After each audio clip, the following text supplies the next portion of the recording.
So our next presenter, I'm not sure if he's even the right word, a dear friend, a key convener for Unity Earth, a proud Greek, as you're all about to find out.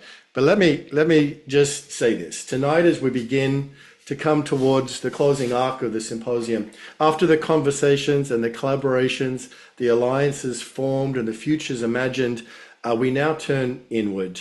To guide us into that deeper field, it is my honor to invite someone who carries a rare quality of stillness and presence. Yanni Maniates is not just a facilitator, he is a practitioner of presence. His work draws from contemplative traditions and embodiment practices, creating spaces where something more than dialogue can emerge, where listening deepens and insight rises from the whole, from the field. In moments like this, at the threshold between what has been spoken and what is yet to be lived, we call on presence. And Yanni has a gift for helping a group shift from thinking about the future to sensing the future that is wanting to emerge through us. He might even say, as us. Please join me in welcoming my friend, Yanni Maniates. Okay, so we needed that silence to remember who we are. And in the next few minutes, I'd like you to just feel from your heart what you've experienced today and over the last few days, and allow whatever the mind has to say to just simply just flit away, just not be there. For it is in the heart that we learn, that we experience, that we grow. And what's been so beautiful about just this afternoon or this evening or whatever it is for you is the love stories that were shared and the love that and the faces of God that we got to see, or goddess, that allowed us to really remember who we are and why we're here. And to remember that when we do remember who we really are, that is when we learn how to just forget who we weren't.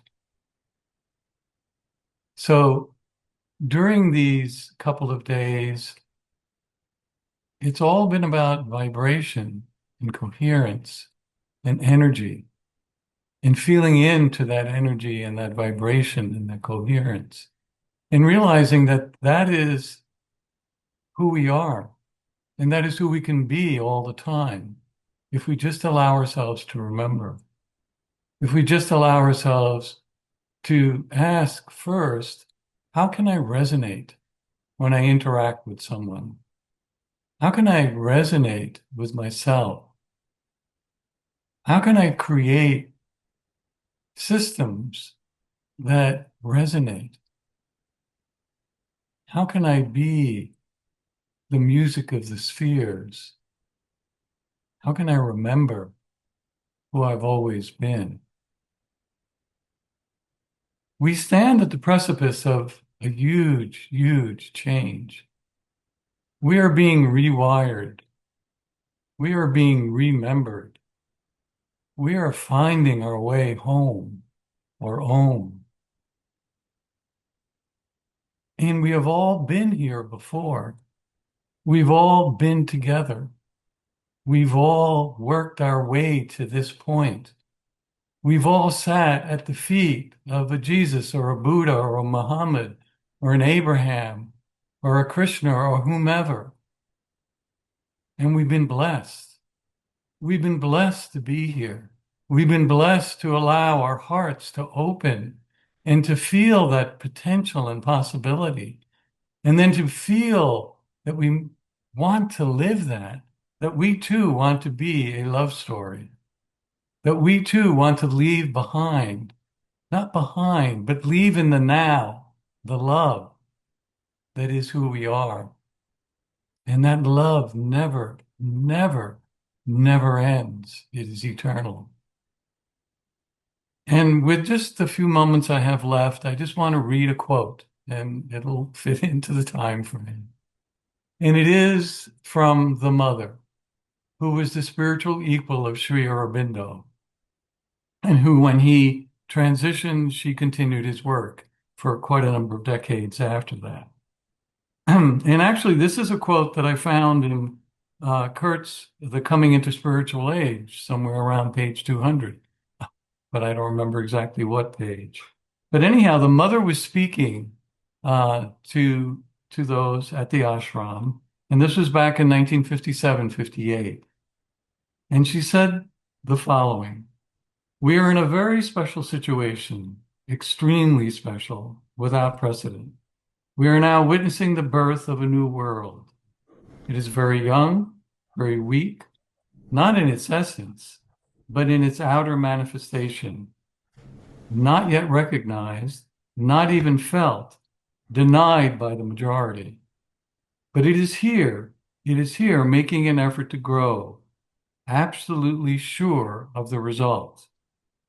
But the road to it is a completely new road, which has never before been traced out. Nobody has gone there. Nobody has done that. It is a beginning, a universal beginning. So it is an absolutely unexpected and unpredictable adventure.